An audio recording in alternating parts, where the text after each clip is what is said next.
Buenas tardes.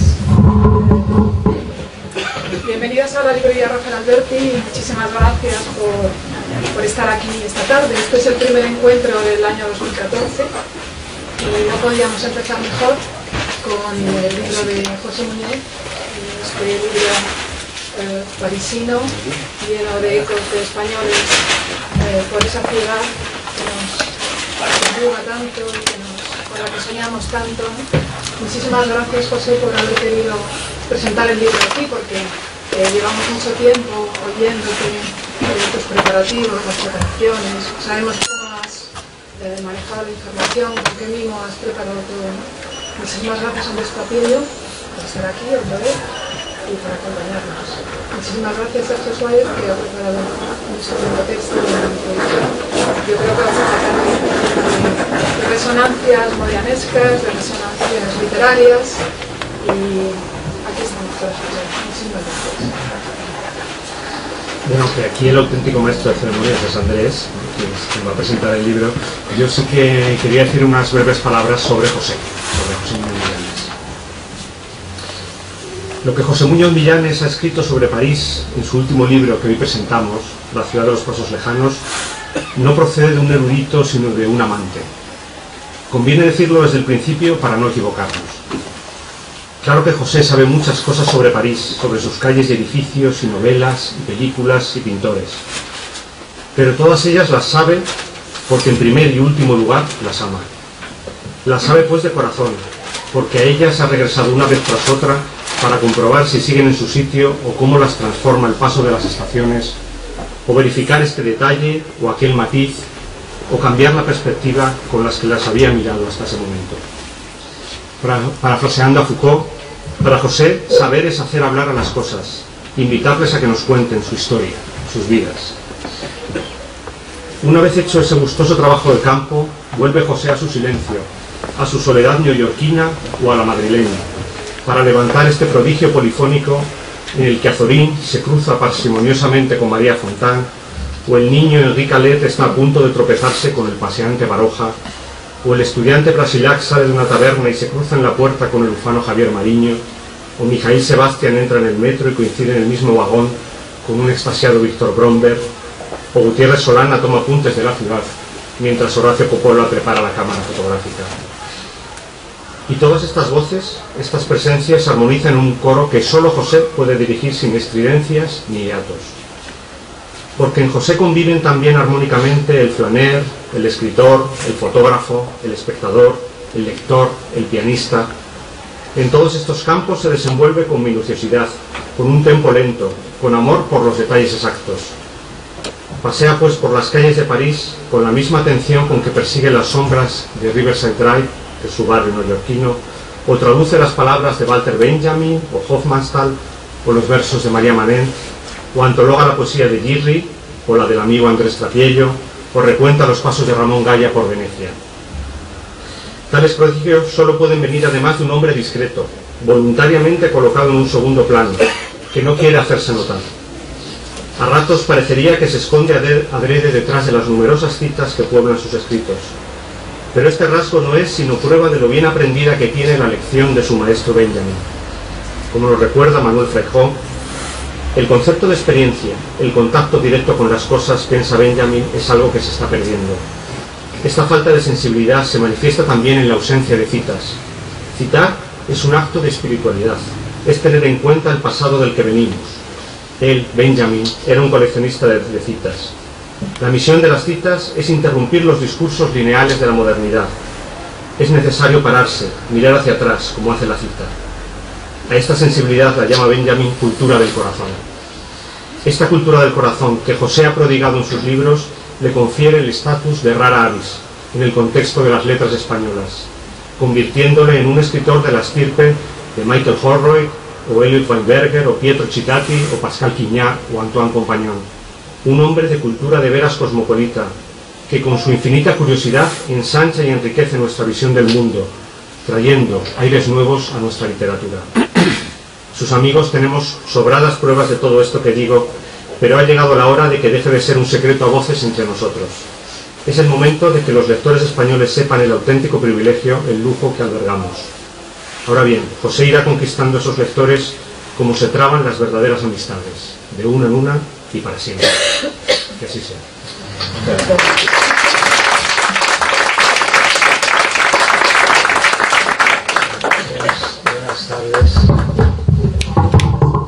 Buenas tardes a todos. Me toca presentar a José, con el que soy amigo. No sé, José es muy puntilloso para las fechas y sabe seguramente los años exactos, pero en fin, más de 25, más de 28, 30 años, ¿no? Pero 30 años muy estrecha amistad, o sea, no somos conocidos o saludados, sino que realmente el tiempo que está en Madrid, pues nos vemos a menudo, y cuando está en Nueva York nos hablamos a menudo, nos escribimos a menudo, y bueno, yo creo que es uno de mis mejores amigos y yo espero también serlo para él. Vamos a presentar un libro hoy que es el libro de José. De todos los que ha escrito, probablemente ha escrito algunos, pero de todos quizás es el más personal, en el que él ha puesto más de sí mismo, aunque es engañoso porque parece que está hablando de los otros. Lo hace de una ciudad además que es complicadísima de abordar, porque París es inabarcable. Fernando Castillo ha hecho hace poco también un libro sobre París, españoles, colaboracionistas, gente turbia, del París turbio, y realmente no se sabe muy bien por dónde tienes que abordar París.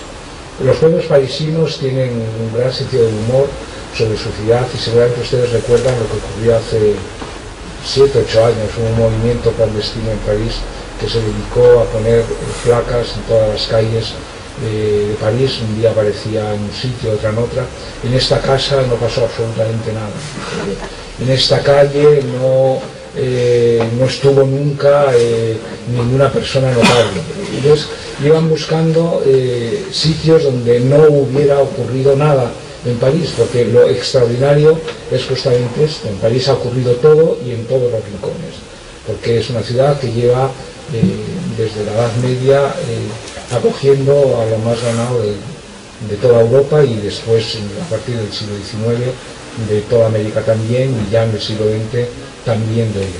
Por tanto, digamos que hay muchísimos países, hay millones de países. José ha elegido un país especial,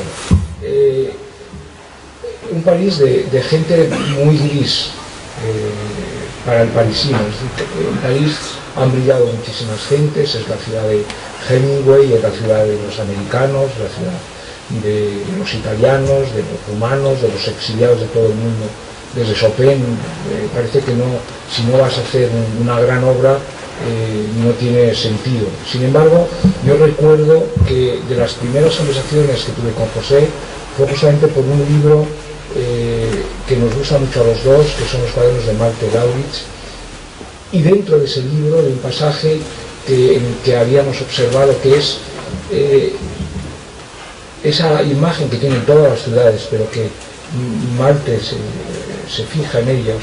Es una casa que acaba de ser derruida, acaba de ser derribada, en la que quedan en la pared medianera como una especie de dibujo de todas las habitaciones que han sido una casa, como un corte de una casa de muñecas, donde en una pared hay un papel pintado, en la otra quedan los restos de una chimenea, en la otra se ve como los marcos de los cuadros, y todo eso, digamos, estratificadamente. Y ese resto de vida le interesó a él, a mí me interesó también, porque las ciudades tienen una vida por debajo de la vida.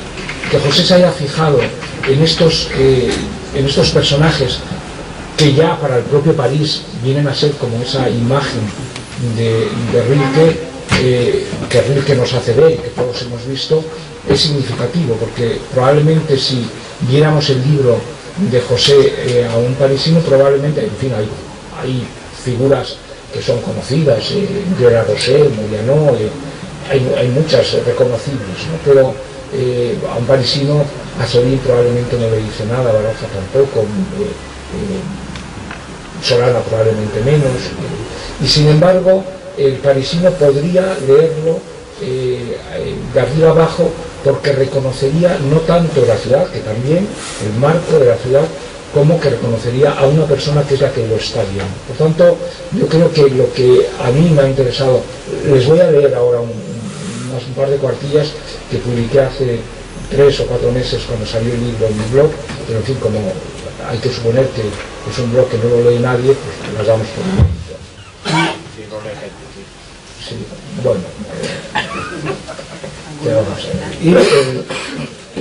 y lo que a mí me gusta del libro es justamente que busca en esa especie de molde que es París, podría ser otra ciudad, no tanto la propia ciudad como a sí mismo, ¿no? Que en cierto modo el verso de Quevedo de buscas en Roma, Roma peregrino y en Roma misma no la hallas, también podría aplicarse en este caso a París, porque lo que se va buscando no es tanto a París como al ser humano que está en París, que no es Azorín, que no es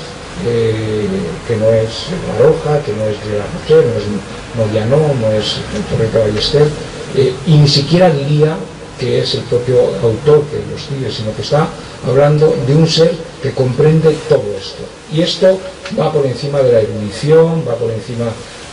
José es, como Muñoz, como verán ahora, es una persona culta de verdad, culta de verdad quiere decir que no presume, nunca ha presumido de erudición, y eso se nota muchísimo, y es muy de agradecer además. Por tanto, lo que tú decías, Sergio, de Benjamin, de las citas, la función que tiene es lanzarnos constantemente a otras cosas. Es decir, la cita viene a ser, a mi modo de ver, como una especie de calidoscopio que te va llevando, te va rompiendo la realidad, y entre toda ella construye una realidad mucho mejor, más idealizada, ¿no? En ese sentido, el libro de José es un puzzle que él arma esa ciudad, una ciudad extraña, donde hay unos autores, la mayor parte viviendo la ciudad en condiciones extremas, son exiliados, son viejos y son gente que en París no son nadie. Por tanto, no van a París a triunfar, es gente que está en condiciones incluso el propio Gómez de la Serna, que es el más glamuroso de todos ellos, no es una persona especialmente especialmente exitosa, aunque el éxito suyo en París fue grande, por lo menos en un primer momento, sino que lo que se busca en la ciudad no son tantos brillos, o no se están buscando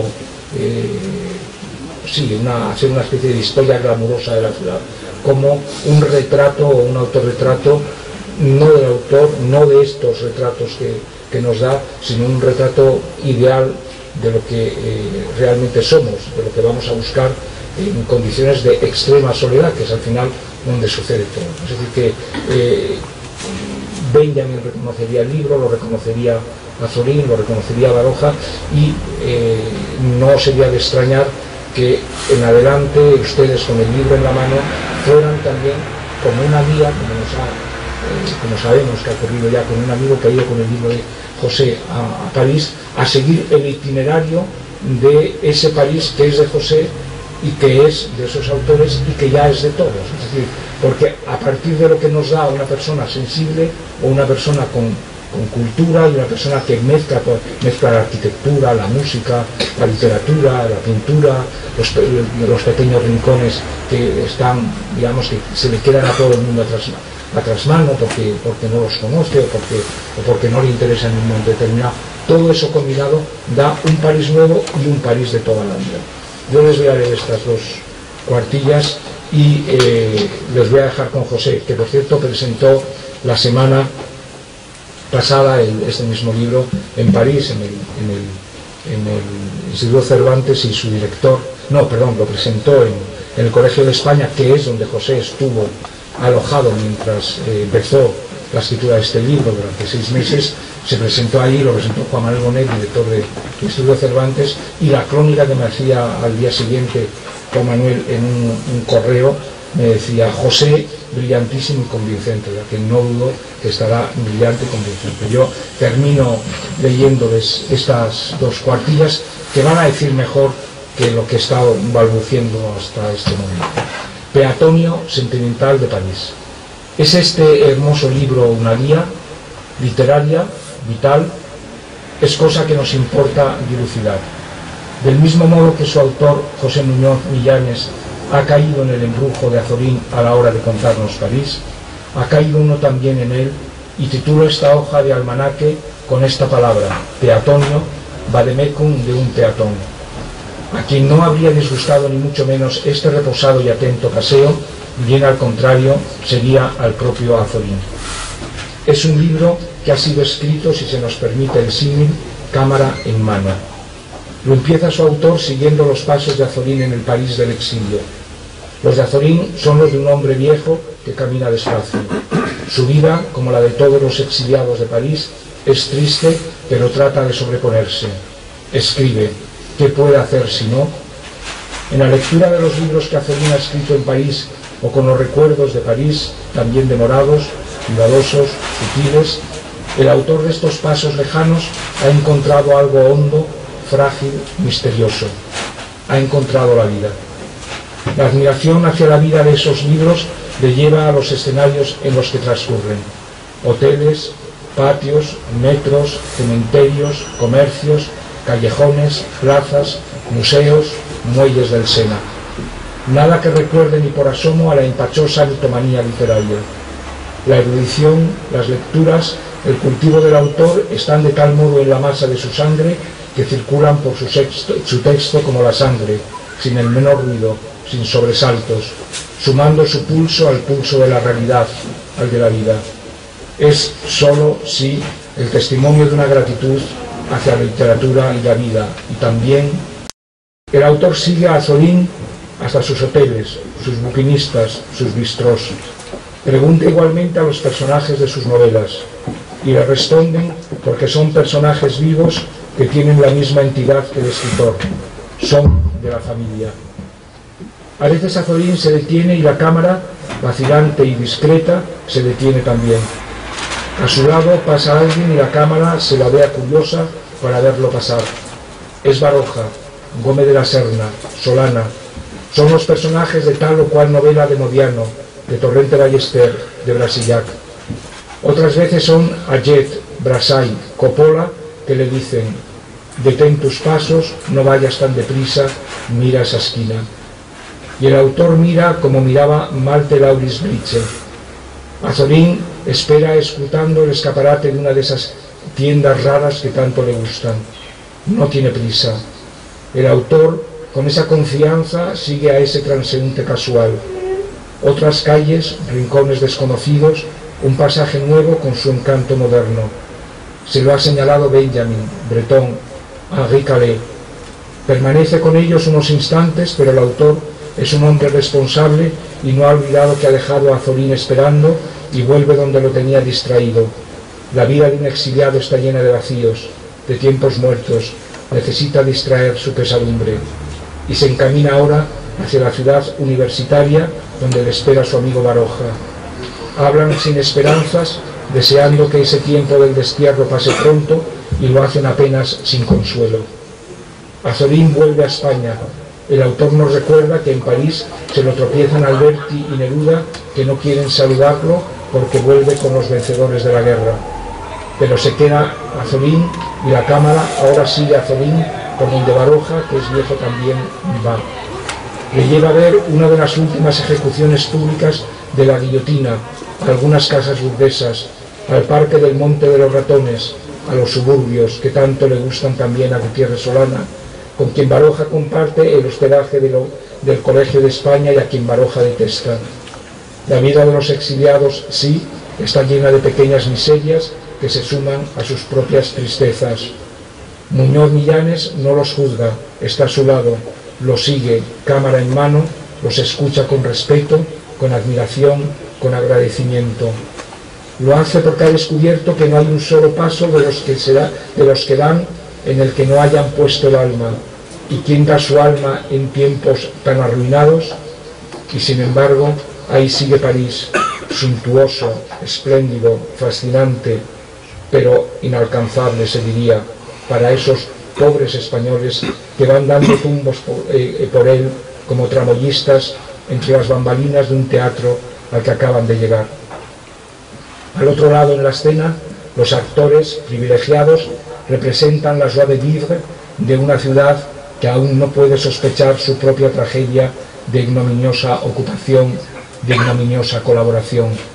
Los españoles ven de lejos la función, ellos, cada cual el suyo, arrastra su propio drama, dramas deslucidos y tristes, sin dinero, sin ilusiones, sin perspectivas.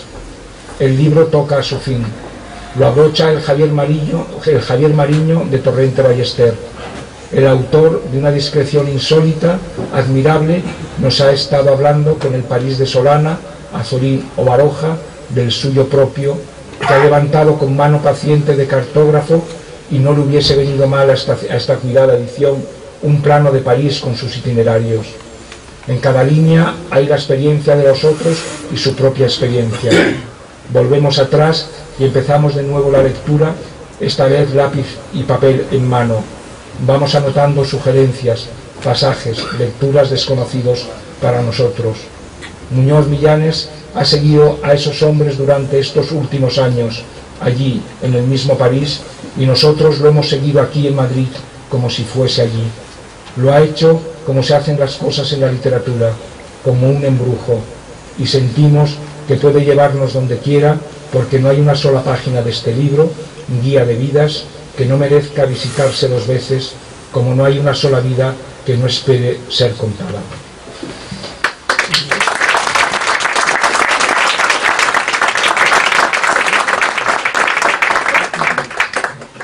Buenas tardes, y quería realmente agradecer a Lola su hospitalidad, ¿no?, preparar esta presentación, bueno, también a los amigos que también me han presentado y a todos ustedes por estar aquí. Voy a simplemente a caracterizar mi libro, y son unas reflexiones. Algunas cosas las presentía, pero después de haberlo escrito y cuando me pidieron que lo presentara en París y aquí, entonces traté de analizar lo que había hecho, o sea, teorizar un poquito más en el texto, pero no tengan miedo que no voy a poner en plan teórico de profesor de literatura. Lo primero, lo que más llama la atención de este libro es que, y yo mismo lo veía así, es como una especie de estas colchas de retazos. Me acordaba de la palabra esta inglesa que se utiliza, que es patchwork, y inmediatamente un colega mío me dijo: mira, me lo puedes caracterizar como un centón, que es la palabra que está utilizada al final en la nota de presentación del libro, porque he copiado de María Moliner, dice que es una manta o colcha hecha de retales de telas diferentes. Y también, sí, ya mi colega, que era profesor de literatura del Renacimiento, me dijo que era una colección de frases y sentencias o de trozos literarios de diversos autores. José Luis García Martín, el poeta y crítico, me dijo que era también como una taracea, y la taracea es también un embutido, igual que cuando se mete digamos, en una piel se mete carne y se mezclan distintos ingredientes. Es un embutido artístico realizado en madera, con maderas de otro color, metales, nácar, esmaltes, etcétera. Es decir, que es un texto que básicamente es heterogéneo, ¿no? Es una serie de cosas muy distintas que están ahí metidas, ¿no?, relacionadas. Entonces, el problema es explicar un poco cómo funciona el engarzar, ¿no?, el ligar todas esta especie de piececitas, ¿no?, que son totalmente distintas, de procedencias distintas y de carácter distinto. Bueno, en primer lugar, el que haya esa especie como de piececitas corresponde, las piececitas, el motivo es que son detalles.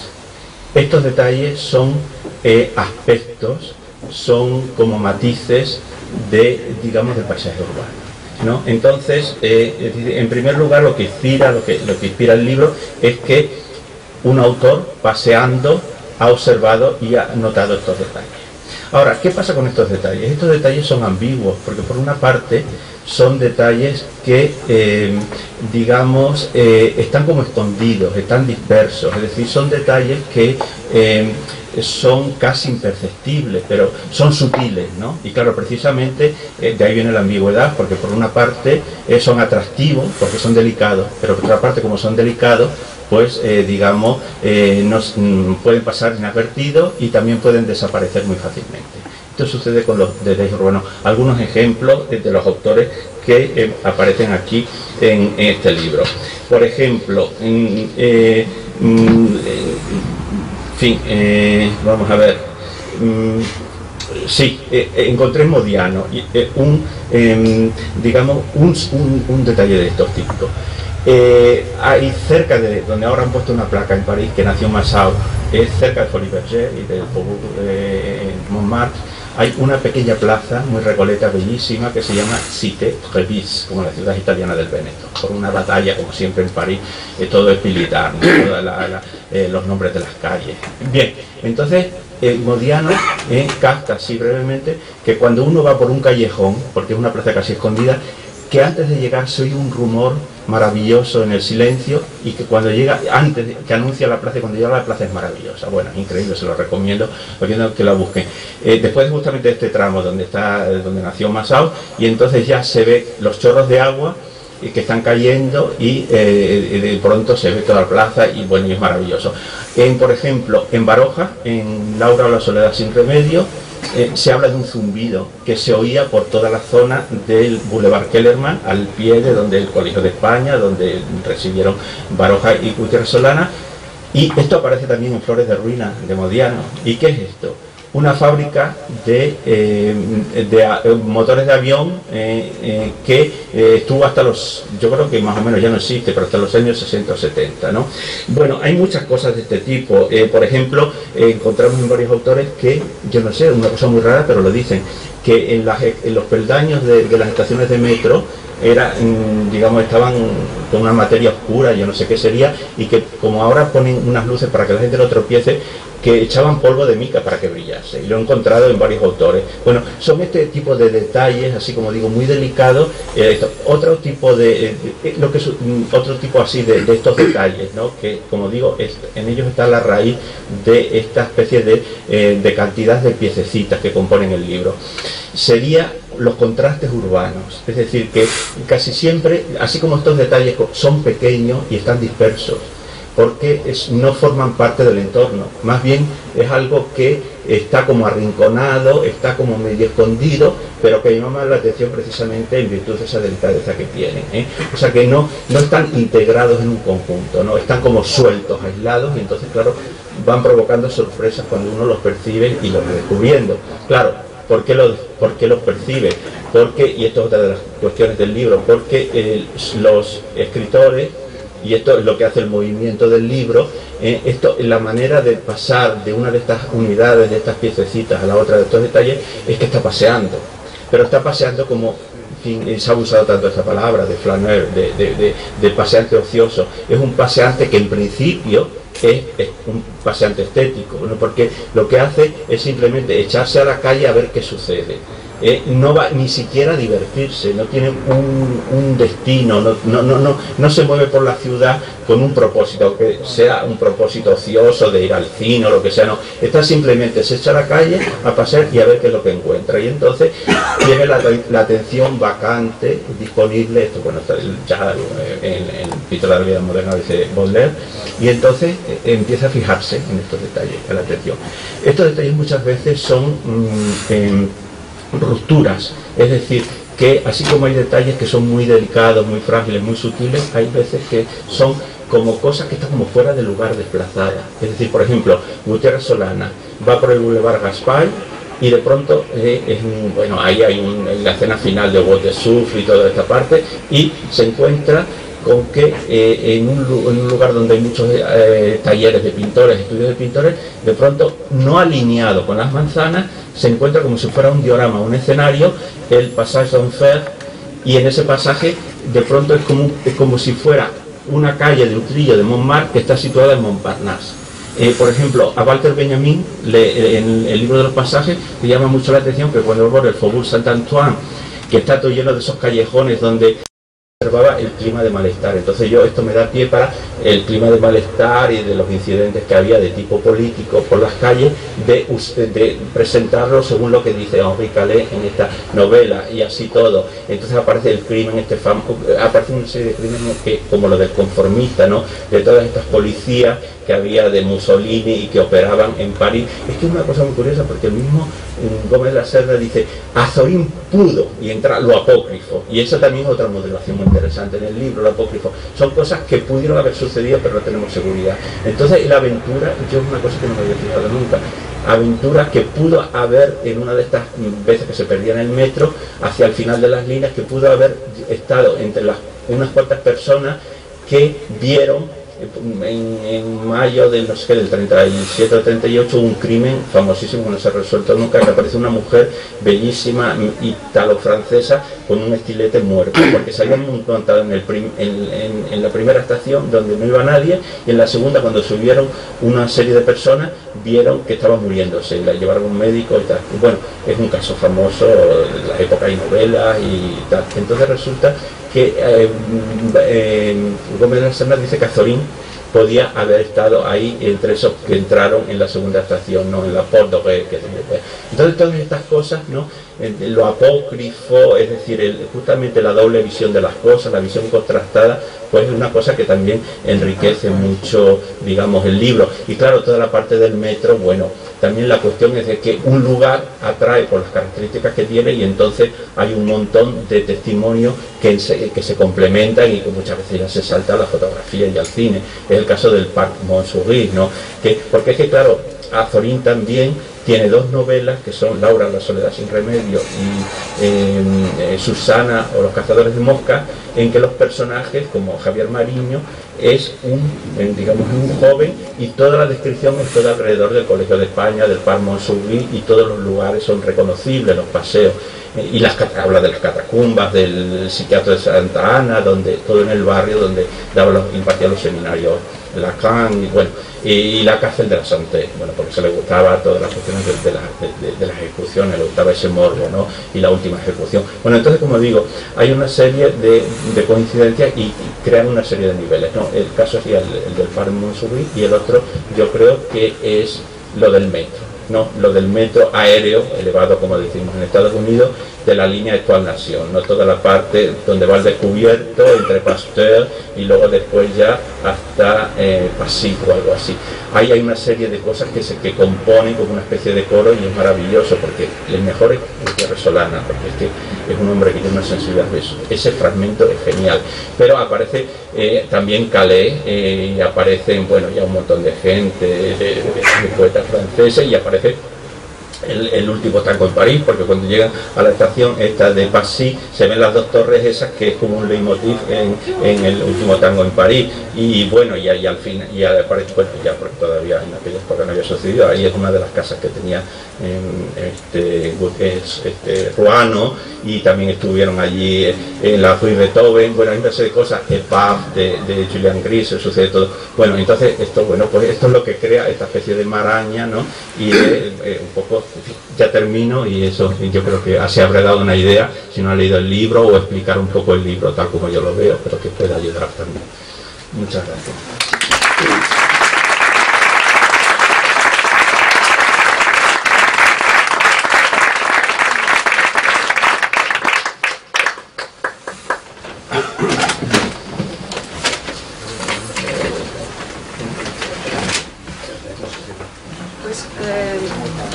José ha traído un estupendo vino portugués.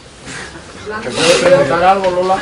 Si es breve, sí, porque vamos a despedir. Sí, yo es que no sé si queda también dentro de esto la época de Fernando Los Ríos, embajador en París.